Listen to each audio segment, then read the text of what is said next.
ऐसे ही का तमाम ये कम्बोजलाल है, वैसा ही रंगो रूप है, पैसा ही माल है। नमस्कार, मनी 9 की खास पेशकश मनी सेंट्रल में आप सभी का स्वागत है। मैं हूं विपुल सिंह। हर रोज की तरह आपकी जेब से जुड़ी तमाम सारी खबरें हम लेकर के हाजिर हैं और उन खबरों का असर किस तरीके से आप पर पड़ेगा, देश की अर्थव्यवस्था पर पड़ेगा, उसका विश्लेषण करने के लिए हमारे साथ मौजूद हैं हर रोज की तरह मनी 9 के संपादक अंशुमान तिवारी जी। अंशुमान सर, बहुत बहुत स्वागत है आपका। तो आज के कार्यक्रम का आगाज़ करते हैं, लेकिन सबसे पहले आपको ये बता देते हैं आज किन खबरों पर हमारी नजरें रहेंगी। ऑन द शो पर नजर डालते हैं। खेती बिगाड़ेगी अर्थव्यवस्था का मिजाज। जी हाँ, क्या खेती की तरफ से अर्थव्यवस्था को झटका मिलने वाला है? क्यों कह रहे हैं हम, विस्तार से करेंगे चर्चा थोड़ी देर में। कफ सिरप में क्या मिला है? जी हाँ, बड़ी खबर है, काफ़ी महत्वपूर्ण खबर है, आपके काम की खबर है। इसकी पूरी डिटेल में भी थोड़ी देर में चर्चा करेंगे। क्या बाज आएंगी ई कॉमर्स कंपनियाँ? ई कॉमर्स कंपनियों को लेकर के क्या कुछ बातें सामने आई हैं, डिटेल में होगी चर्चा। और कोप 28 में हो गया है बखेड़ा। क्या बखेड़ा हुआ है, क्या है पूरी खबर, डिटेल में चर्चा होगी। रूस ने दिया है बड़ा धोखा और पुरानी पेंशन तो गई। जी हाँ, पुरानी पेंशन तो गई। हम क्यों कह रहे हैं, पूरी डिटेल में खबर आपको अब से बस कुछ ही देर में विस्तार पूर्वक चर्चा करते हैं। लेकिन शुरुआत करते हैं मानसून की खबर के साथ ही। पोस्ट मानसून सीजन के दौरान अब तक हुई कम बरसात की कुछ भरपाई दिसंबर में हो सकती है। मौसम विभाग की तरफ से जारी किए गए अनुमान के मुताबिक दिसंबर के दौरान देश भर में औसत के मुकाबले ज़्यादा बरसात की संभावना है। हालांकि बरसात के बावजूद न्यूनतम और अधिकतम तापमान सामान्य के मुकाबले ज़्यादा रहने का अनुमान है। मौसम विभाग ने यह भी कहा है कि दिसंबर से फरवरी के दौरान देश के अधिकतर हिस्सों में न्यूनतम तापमान सामान्य से ज़्यादा रह सकता है। इधर रबी बुआई के अब तक बीते सीजन के दौरान बरसात की कमी का असर फसल की बुआई पर पड़ा है। अब तक हुई रबी फसलों की खेती पिछले साल के मुकाबले करीब 25 लाख हेक्टेयर पिछड़ गई है। सबसे ज़्यादा दो सबसे बड़े महत्वपूर्ण फसलों यानी गेहूं और चने पर इसकी मार पड़ी है। दोनों का रकबा पिछले साल के मुकाबले पिछड़ा हुआ है। कृषि मंत्रालय के आंकड़े बताते हैं कि 1 दिसंबर तक देश भर में कुल 434.72 लाख हेक्टेयर में रबी फसलों की बुआई हुई है, जबकि पिछले साल इस दौरान 459.22 लाख हेक्टेयर में फसल बोई जा चुकी थी। सर, अब तापमान जिस तरह बढ़ता हुआ दिखाई दे रहा था, क्या इस पर असर पड़ेगा फसलों पर भी इसका? रबी की बुआई के जो आंकड़े आ रहे हैं वो जो पर्यावरण को लेकर या मौसम की जो संभावनाएं थी उसके आसपास दिखाई दे रहे हैं और ये बिल्कुल करीबी मामला अब दिख रहा है। एक तो खरीफ का उत्पादन कम रहा और फिर खरीफ की हार्वेस्ट यानी कटाई भी लेट हुई है और रबी की बुआई पिछड़ने की खबर अर्थव्यवस्था के लिहाज से अच्छी नहीं है। इस वजह से नहीं है क्योंकि अभी हम आपको बता चुके हैं कि जो दूसरी तिमाही के भारत में जीडीपी के आंकड़े आए उसमें कृषि क्षेत्र की विकास दर 18 क्वार्टर्स के न्यूनतम स्तर पर थी और सारा दारोमदार अब अगले 3 महीने में रबी की फसल पर है, क्योंकि जो कुछ खरीफ में होना था उसका नतीजा तो आ गया। महंगाई भी है और कृषि उत्पादन में गिरावट भी है और अगर रबी की फसल में बुआई पिछड़ती है तो उसका असर हमें कृषि उत्पादन की विकास दर पर दिखाई देगा। दूसरी महत्वपूर्ण बात यह कि रबी पर एल नीनो का भी साया है।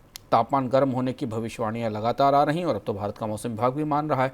तो दिसंबर और जनवरी के महीने जो रबी की बुवाई की दृष्टि से और रबी की खेती के लिए सबसे महत्वपूर्ण है, क्योंकि विंटर की फसलें उस दौरान सामान्य से अधिक तापमान वैसी ही चुनौती लेकर आएगा जिस चुनौती इस साल हमने फरवरी मार्च में देखी थी, जब गेहूँ की फसल पर गर्मी बढ़ने का असर पड़ा था और उत्पादन में गिरावट हुई थी। तो अगर आप कुल जमा देखें तो एग्रीकल्चर सेक्टर में खरीफ और रबी ये दोनों फसलें कम उत्पादन का शिकार हो सकती हैं। खरीफ तो है और रबी की पैदावार भी कम हो सकती है, घट सकती है। ये इसके आंकड़े आमतौर पर आकलन मिलते दिखाई दे रहे हैं और इसलिए भारतीय अर्थव्यवस्था में जो पहली तिमाही में हमें थोड़ी बहुत बढ़ोतरी मैन्युफैक्चरिंग के सहारे दिखाई दी थी, कंजम्पशन के सहारे तो नहीं, रूरल के सहारे नहीं, उसका वो जो ग्रोथ है उस पर अगली तिमाही में ब्रेक लग सकता है, क्योंकि रूरल एरिया में लगातार स्ट्रेस बना हुआ है। महंगाई की दृष्टि से अगली 2-3 महीने और तापमान का असर और रबी की फसल खासी महत्वपूर्ण रहेगी। इस बीच अपनी दाल जरूरत को पूरा करने के लिए भारत दक्षिण अमेरिकी देशों से दाल का आयात करेगा और इसके लिए सरकार ने ब्राज़ील और अर्जेंटीना के साथ एक डील की जाएगी, जिसके तहत इन दोनों देशों में तुअर और उड़द की खेती की जाएगी और उसकी सप्लाई भारत को होगी। भारत ने इसी तरह की डील पूर्वी अफ्रीकी देशों मोजाम्बिक और मालावी के साथ भी की हुई है। सर, डील करने की आवश्यकता क्यों पड़ रही है ब्राज़ील के साथ? दाल सबसे बड़ी चुनौती है विपुल इस साल और पिछले साल भी थी, इस साल तो और ज़्यादा बड़ी चुनौती है, क्योंकि दाल की जैसे हमने आपको अभी भी बताया कि दाल के उत्पादन के रकबे में भी बड़ी बढ़ोतरी नहीं हुई। खरीफ के मौसम में भी दाल के उत्पादन में गिरावट आई। भारत ही प्रमुख दाल का आयातक है और भारत के आसपास के देशों में बहुत ज़्यादा सप्लाई और आपूर्ति नहीं है। थोड़ी बहुत दाल कनाडा से आयात होती थी, लेकिन कनाडा से रिश्तों के कारण उस पर भी असर पड़ रहा है। तो अब नए बाजार तलाशने की कोशिश की जा रही है जहाँ से भारत में दाल की आपूर्ति बढ़ाई जा सके। तो अर्जेंटीना और ब्राज़ील दो महत्वपूर्ण बाजार हैं जहाँ से शायद भारत में दाल आएगी, क्योंकि अब मलावी, म्यांमार, मोजाम्बिक यही 2-3 देश और भी बचे हुए हैं जहाँ से भारत दाल के आयात पर निर्भर है। लेकिन इसके बाद भी ये दाल का आयात बाजार में कीमतें नहीं कम कर रहा है। दाल का आयात तो पिछले साल से लगातार हो रहा है, पर दाल की महंगाई अगर आप खुदरा मूल्य सूचकांक में देखें तो लगातार ऊंची बनी हुई है। इधर भारतीय कंपनियों के बनाए गए कफ सिरप की क्वालिटी को लेकर दुनिया के कई देशों से आई आपत्ति के बाद सरकार के दवा रेगुलेटर CDSCO की जांच में 54 दवा कंपनियों के कफ सिरप के क्वालिटी टेस्ट जो है वो फेल हुए हैं। CDSCO ने इस साल अक्टूबर तक दवा कंपनियों के 2100 से ज़्यादा सैंपल पर क्वालिटी टेस्ट किया था। दुनिया के कई देशों से इस तरह की भी खबरें आई थीं कि भारतीय दवा कंपनियों के कफ सिरप की वजह से बच्चों की मौतें हुई हैं, और इन खबरों के बाद ही भारत के दवा रेगुलेटर ने अपनी टेस्टिंग बढ़ा दी है। सर, ऐसा कफ सिरप में क्या मिल गया जिसको लेकर के इतने सारे सैंपल फेल हो गए? तो बहुत बड़ी घटना है। हाँ, ये भारत के दवा उद्योग के लिए बेहद बड़ी घटना, और जैसा हम बराबर कह रहे हैं, इस मनी सेंट्रल आपको लगातार इस खबर पर नजर रखे हुए, और हम आपको बराबर बता रहे हैं कि भारत के दवा उद्योग के भीतर क्या चल रहा है। अगर ये 141 बच्चों की मौत की खबर नहीं आई होती भारत से जो दवाएं एक्सपोर्ट हुई अफ्रीका के और सेंट्रल एशिया के देशों को, तो भारत के दवा रेगुलेटर तो शायद ध्यान भी नहीं देते कि भारत के दवा उद्योग के भीतर क्या हो रहा है। इसके बाद भारत के दवाओं को लेकर, भारत की दवा कंपनियों को लेकर WHO ने गहरे सवाल उठाए। दुनिया की फार्मेसी होने की जो भारत की छवि थी उस पर गहरी खरोंचें आई, दाग आए, और उसके बाद दवा रेगुलेटर ने छापे मारना शुरू किया। और पिछले 1 महीने के दौरान छापों में वो सब कुछ पता चला है जो एक दवा कंपनियों के बारे में स्वीकार्य, बर्दाश्त नहीं किया जा सकता।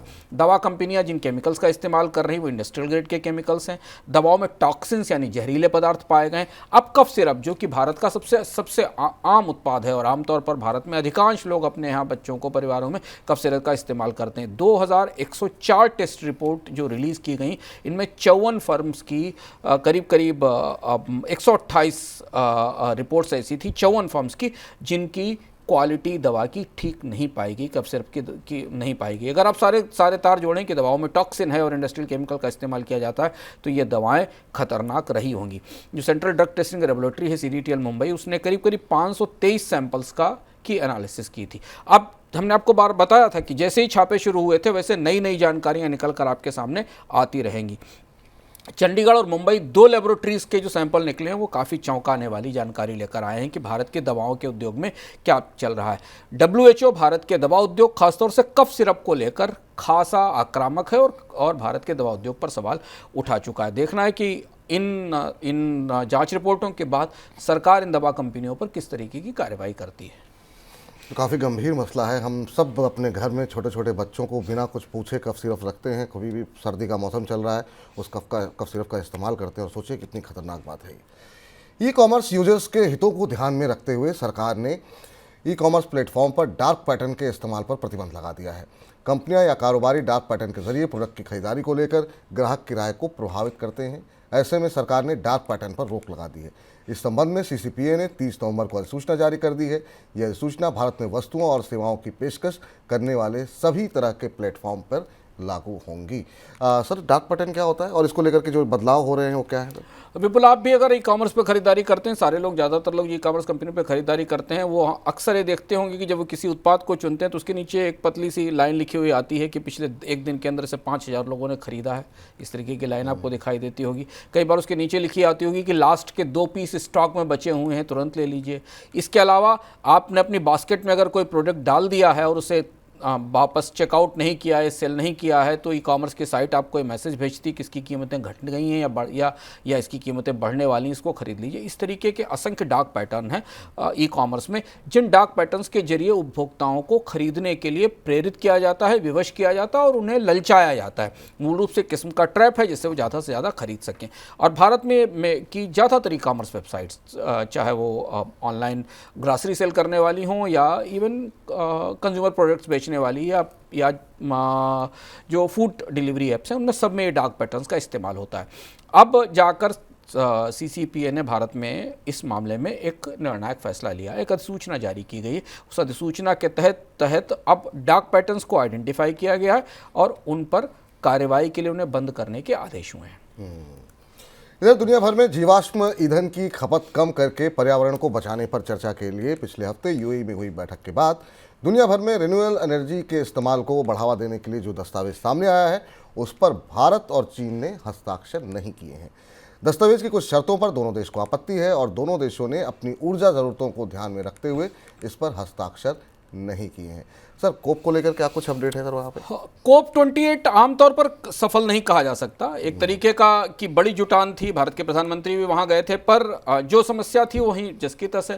दुनिया की दो सबसे बड़ी अर्थव्यवस्थाएं जो सबसे ज़्यादा कोयले का इस्तेमाल करती हैं, कार्बन का उत्सर्जन करती हैं, उन्होंने इससे अलग रखा। तो कोप से जो डिक्लेरेशन आया उसमें दो महत्वपूर्ण डिक्लेरेशन थे। एक डिक्लेरेशन ये था कि दुनिया में कार्बन कम करने के लिए कोयले को कम करने पर सहमति जाहिर की जाएगी, भारत उसमें शामिल नहीं था। दूसरा ये था कि न्यूक्लियर एनर्जी पर बड़ा निवेश किया जाएगा। तो ये जो सबसे बड़ी प्लेज थी जो कि दुनिया में 2030 तक रिन्यूएबल एनर्जी का जो अक्षय ऊर्जा है इसके उत्पादन को बढ़ाया जाए, को 3 गुना किया जाए, इसके लिए दुनिया में कार्बन के इमिशन वाले कोयले की खपत को कम किया जाना वो संभव नहीं हुआ। हम आपको बराबर बता रहे हैं कि भारत ने अपने कोयले की मांग को, डिमांड को और कोयले में निवेश की और बिजली घरों में कोयला बिजली घरों की निवेश के लक्ष्यों को आगे बढ़ा दिया है।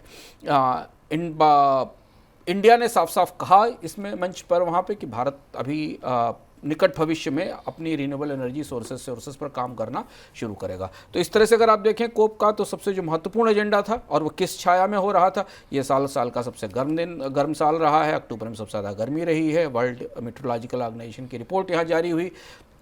दुनिया ने 2015 से लेकर और उससे पहले से लेकर पर्यावरण को संतुलित करने के लिए, मीथेन गैसों का उत्सर्जन कम करने के लिए, कार्बन कम करने के जो लक्ष्य तय किए थे उन पर किसी पर दुनिया में न तो सहमति बन सकी न उन्हें पाया जा सका। तो उस छाया में इस बैठक से कुछ बड़ा निकल कर नहीं आया। केवल इतनी चीज़ निकली कि बैंकर्स और कंपनीज को ये पता चला कि आने वाले समय में इनमें कार्बनाइजेशन को कम करने के लिए बड़ा निवेश करना होगा उद्योगों को और उसके लिए बड़े फिनांस की ज़रूरत होगी। सर, कोप में एक बखेड़ा भी शुरू हुआ, क्या हुआ पूरा मामला?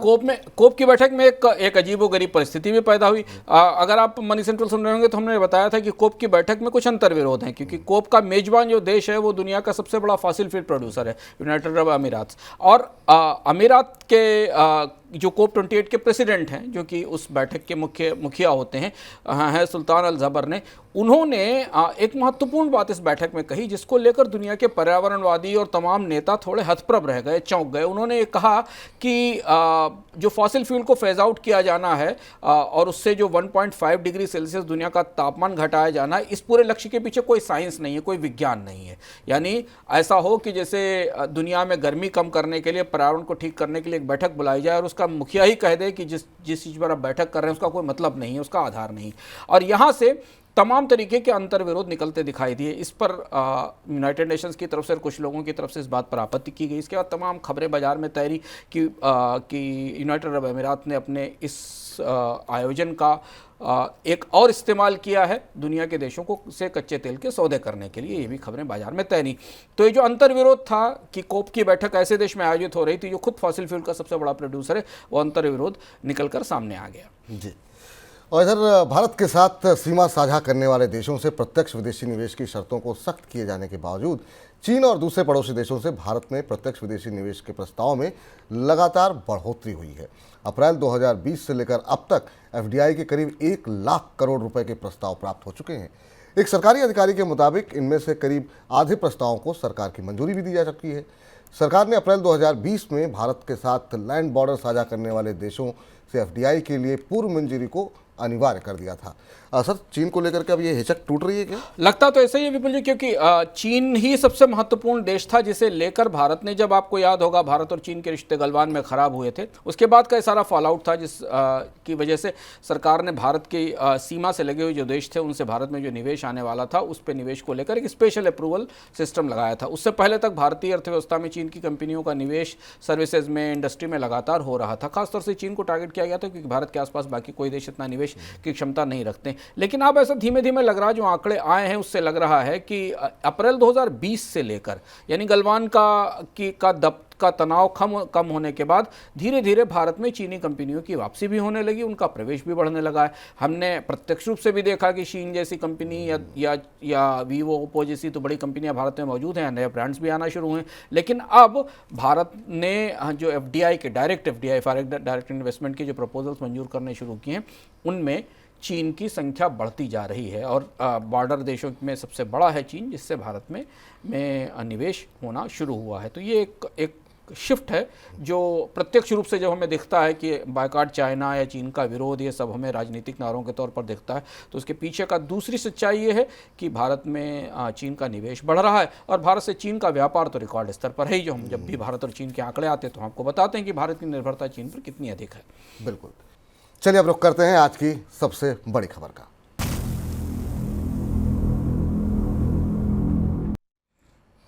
मध्य प्रदेश, राजस्थान और छत्तीसगढ़ में भारतीय जनता पार्टी की सरकार बनने के बाद अब संभावना जताई जा रही है कि देश में पुरानी पेंशन यानी ओपीएस की मांग का मुद्दा ठंडा पड़ सकता है। राजस्थान और छत्तीसगढ़ में पूर्व की कांग्रेस में ओपीएस लागू हो चुका था, लेकिन इसके बावजूद वहां पर कांग्रेस को हार का सामना करना पड़ा है।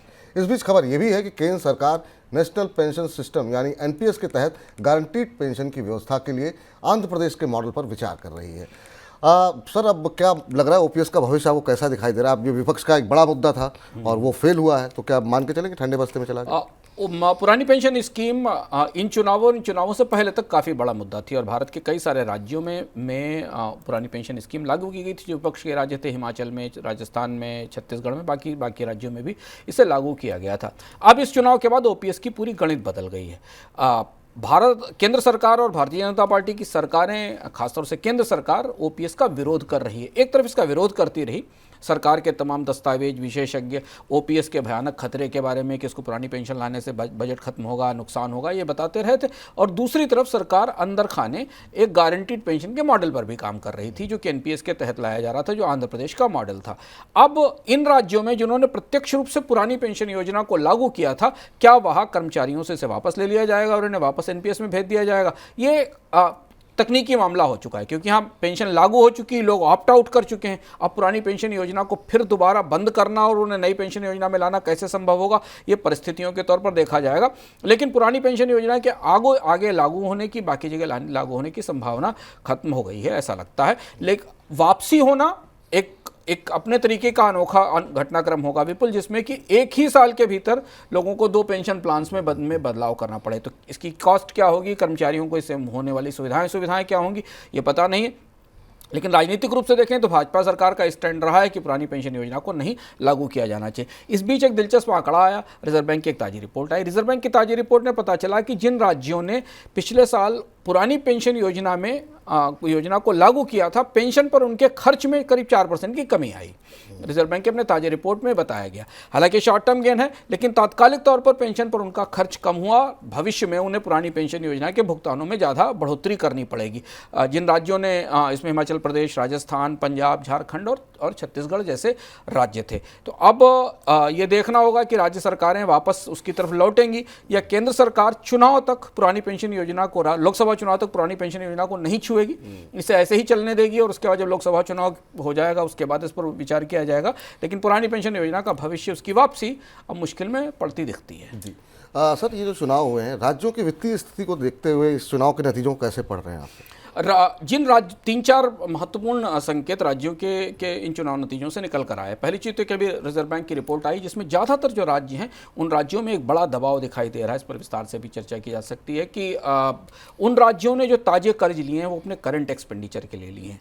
अब ये जो प्रमुख राज्य हैं, इन प्रमुख राज्यों में, जिन राज्यों में दोबारा में सरकारें लौटी हैं, वहाँ पर सबसे महत्वपूर्ण चुनौती इस समय बजटों को संतुलित करने की है। खासतौर से कृषि आधारित अर्थव्यवस्था वाले राज्य, जहाँ बड़े बड़े वादे किए गए हैं चुनाव में। इस बार भी चुनाव में सत्ता में आई भारतीय जनता पार्टी ने भी बड़े वादे किए थे। इनके बजट्स काम कैसे पूरा करेंगे, उन वादों को कैसे पूरा किया जाएगा, अभी से लेकर लोकसभा चुनाव तक इन राज्यों में काफ़ी पैसा भी खर्च करना पड़ेगा, तो क्या ताकि मोमेंटम बना रहे लोकसभा चुनाव में भारतीय जनता पार्टी के लिए, ऐसी स्थिति में इनके बजट ज़्यादा दबाव में दिखाई देंगे।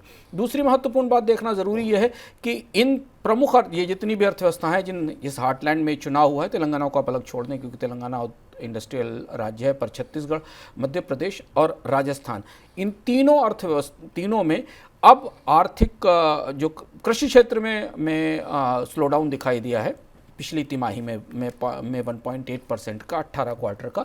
ये स्लोडाउन आने वाले समय में इन क्षेत्रों में, इन तीनों राज्यों की जो ग्रामीण अर्थव्यवस्था है उसकी आय को प्रभावित करेगा और उसे सपोर्ट करने के लिए शायद ज़्यादा सब्सिडी खर्च करनी पड़ेगी। इधर भारत को नेचुरल गैस की सप्लाई को लेकर के कॉन्ट्रैक्ट के बावजूद रूस की गैस कंपनी गैज़प्रॉम की इकाई की तरफ से गैस सप्लाई को लेकर किए गए डिफ़ॉल्ट पर भारतीय गैस कंपनी गेल ने केस किया है और गैस डिलीवरी के लिए हुए डिफ़ॉल्ट को लेकर 1.8 अरब डॉलर के हर्जाने की मांग की है। गेल की तरफ से पिछले हफ्ते ही शेयर बाजार को ये जानकारी दी गई। 2012 में हुए कॉन्ट्रैक्ट के तहत कंपनी को 20 साल के लिए गैस की सप्लाई करनी थी, लेकिन कंपनी ने पिछले साल जून में नेचुरल गैस की सप्लाई को रोक दिया था। सर, ये पूरा मामला है क्या और रूस से जुर्माना कैसे लिया जाएगा? विपुल जी, कारोबार की दुनिया बड़ी निर्मम है। एक तरफ भारत सरकार प्रतिबंधों के दायरे में आने का जोखिम लेकर भी रूस से तेल खरीद रही थी, सस्ता तेल खरीद रही थी, जिस पर तमाम दुनिया के देशों ने आरोप लगाए थे। और दूसरी तरफ रूस की गैस कंपनी, जिसका भारत के साथ कॉन्ट्रैक्ट था, अनुबंध था, उसने भारत को गैस की सप्लाई बंद कर दी। यानी रूस से मिलने वाली जो नेचुरल गैस थी जो भारत में आनी थी उसकी आपूर्ति बंद हो गई। कंपनी गैज़प्रॉम है। गैज़प्रॉम की एक जर्मनी में स्थित सब्सिडरी है जो ये इंटरनेशनल गैस आपूर्ति को डील करती है और ये इस गैस आपूर्ति को डील करने वाली जो कंपनी है वो सिंगापुर बेस्ड है। 2012 में 20 साल का एक कॉन्ट्रैक्ट हुआ था गैस अथॉरिटी ऑफ इंडिया, गेल जिसको कहते हैं, गेल और गैज़प्रॉम के बीच में, जिसमें भारत को हर साल 2.85 मिलियन टन की एलएनजी की आपूर्ति की जानी थी गैज़प्रॉम की तरफ से। रूस में जब युद्ध शुरू हुआ तो रूस ने गैज़प्रॉम के जरिए आपूर्ति बंद कर दी। आपको याद होगा, आप मनी सेंट्रल के नियमित दर्शक हैं, कि रूस यूक्रेन युद्ध के दौरान पिछले साल हमने आपको बताया था कि भारत में बीच के महीनों में गैस की कितनी ज़बरदस्त किल्लत हो गई थी, शॉर्टेज हो गई थी, गैस के प्राइसेस पूरी दुनिया में बढ़े थे। अब ये डील टूट गई और गैज़प्रॉम ने भारत को तेल को गैस की आपूर्ति करने से इनकार कर दिया। स्थिति यह है कि कूटनीतिक स्तर पर बातचीत के बाद मामला अब आर्बिट्रेशन तक पहुंच गया है और भारत की गेल ने गैज़प्रॉम के खिलाफ मुकदमा दायर किया है, जिस मुकदमे में उससे 1.81 बिलियन डॉलर का हर्जाना वसूला जाएगा। तो एक तरफ तो भारत और रूस के रिश्ते हैं, जिन रिश्तों के तहत भारत ने रूपी रूबल ट्रेड खोला था और जिनसे तेल का आयात किया था। दूसरी तरफ रूस की कंपनी ने यह किया है कि गेल लगभग पिछले 6 महीने से गैस की आपूर्ति को मोहताज हो गई है, क्योंकि गैज़प्रॉम पर भारत की बड़ी निर्भरता थी गैस की आपूर्ति के लिए। इधर तेल के बाजार में बहुत हलचल तो नहीं है, लेकिन तेल बाजार से जुड़ी 2 बड़ी खबरें हैं जिसका असर आने वाले दिनों में बाजार पर देखने को मिल सकता है। जी हाँ, पहली खबर यह है कि इजराइल हमास युद्ध के बीच लाल सागर में यमन के हुती विद्रोहियों ने 3 कमर्शियल जहाज़ों पर मिसाइल से हमला किया है। इस हमले की वजह से लाल सागर में तनाव बढ़ने की आशंका जताई जा रही है और इस बीच अमेरिकी सेना की तरफ से कहा गया है कि हुती विद्रोहियों ने उनकी युद्धपोत पर भी मिसाइल से हमला किया है, जिसके जवाबी कार्रवाई में विफल किया गया है। माना जा रहा है कि हुती विद्रोहियों का समर्थन ईरान की सरकार करती है। सर, ये जो एक्शन देखने को मिल रहा है लाल सागर के अंदर, उसका तेल मार्केट पे क्या असर? रेड सी में घटनाक्रम काफ़ी तेज घूम रहा है। इससे पहले भी इजराइल के एक शिप पर हमला हुआ था, तुमने आपको बताया था। अब हुती विद्रोहियों ने लाल सागर के उस इलाके में कॉमर्शियल शिप्स पर हमला करना शुरू कर दिया है। उसके साथ अमेरिकन नेवी का भी एक शिप टारगेट पर आया है। इसका असर यह है कि एक तो ये दुनिया में तेल के कारोबार के लिए सबसे महत्वपूर्ण क्षेत्र है, दूसरा इस क्षेत्र के आसपास युद्ध की वजह से वैसे भी युद्ध की आग जल रही है। इसका असर ये दिखाई दे रहा है कि कच्चे तेल की कीमतों में कोई बड़ा उतार चढ़ाव आज नहीं हुआ, लेकिन शिपिंग कंपनियों ने इस इलाके में शिपिंग प्रीमियम बढ़ा दिए हैं और उन्हें लग रहा है कि अगर ये हमले लगातार बढ़ते रहे और ये युद्ध स्थलीय स्तर से निकलकर समुद्री स्तर हिस्से में पहुंच गया, यानी नौसेना के स्तर पर पहुंच गया, तो इस बेहद व्यस्त मार्ग पर, जो रेड सी का बेहद व्यस्त मार्ग है, इस व्यस्त मार्ग पर, मेडिटेरेनियन से लेकर रेड सी तक के इस मार्ग पर सामानों की आवाजाही में गहरी दिक्कत होगी और इसका असर हमें दुनिया के बाकी हिस्सों में आपूर्ति के तौर पर दिखाई देगा। जी, अब दूसरी खबर का रुख कर लेते हैं। दूसरी खबर है दिग्गज तेल उत्पादक देश वेनेजुएला को लेकर के। वेनेजुएला को अमेरिका की तरफ से प्रतिबंधों में ढील मिलते ही वेनेजुएला की सरकार ने अपने यहाँ रेफरेंडम करा करके पड़ोसी देश गुयाना के कई हिस्सों पर कब्जा करने की मंजूरी ले ली है।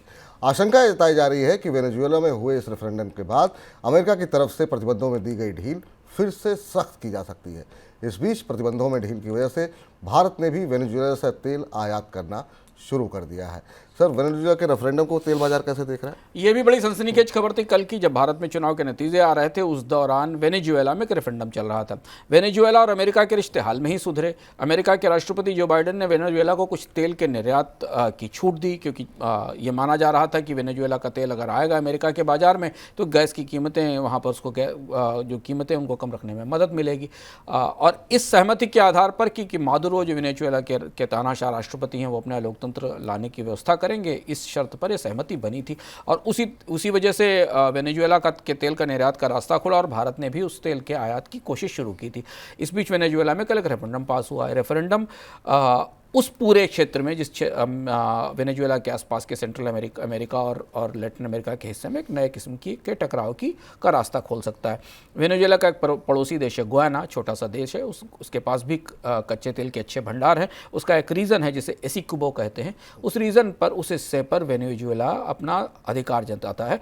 और पहली बार ऐसा हुआ जबकि डिक्टेटरशिप गवर्नमेंट ने रेफरेंडम के जरिए एक दूसरे देश पर हमला करने की मंजूरी के रेफरेंडम कराया। रेफरेंडम हो गया और माना जा रहा है कि उसमें मादुरो को इस बात की सहमति वहाँ के देश की जनता ने दे दी है। हालांकि वो कितनी सहमति थी पता नहीं, लेकिन इससे उस क्षेत्र में, उस एरिया में खासा तनाव दिखाई दे रहा है और उसका असर अंतर्राष्ट्रीय बाजार में कच्चे तेल की कीमतों पर अगले 1-2 दिन में दिखाई देगा। अमेरिका के लिए बड़े झटके की बात है, क्योंकि अमेरिका ने वेनेजुएला पर भरोसा किया था, मादुरो पर भरोसा किया था, और वो पूरा जो गैम्बल था, जो पूरी कोशिश थी बाइडेन की, ऐसा लगता है वो सब उल्टी पड़ी है।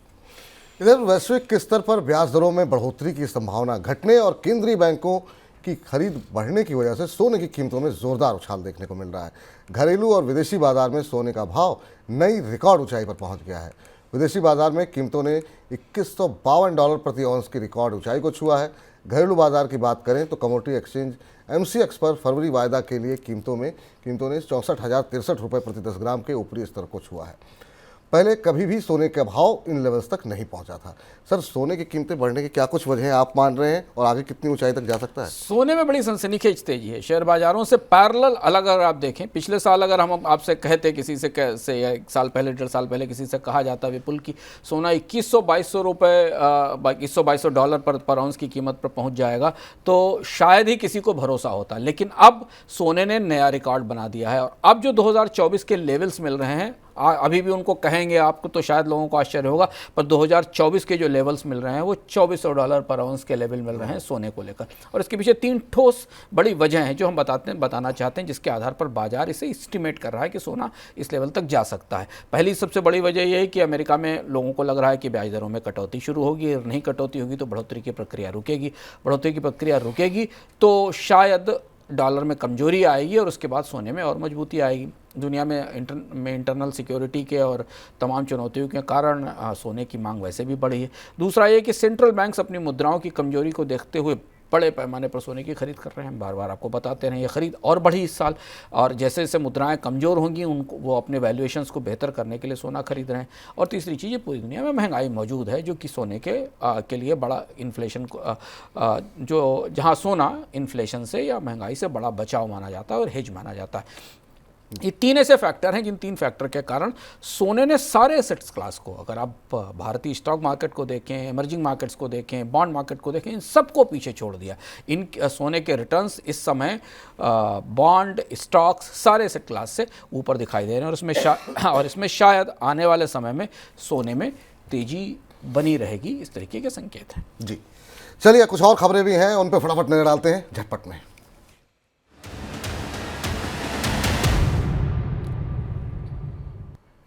दिल्ली हवाई अड्डे का संचालन करने वाली कंपनी डायल ने हवाई अड्डे पर खड़े रहने वाले विमानों के लिए एयरलाइन से अधिक शुल्क वसूलने की योजना बनाई है।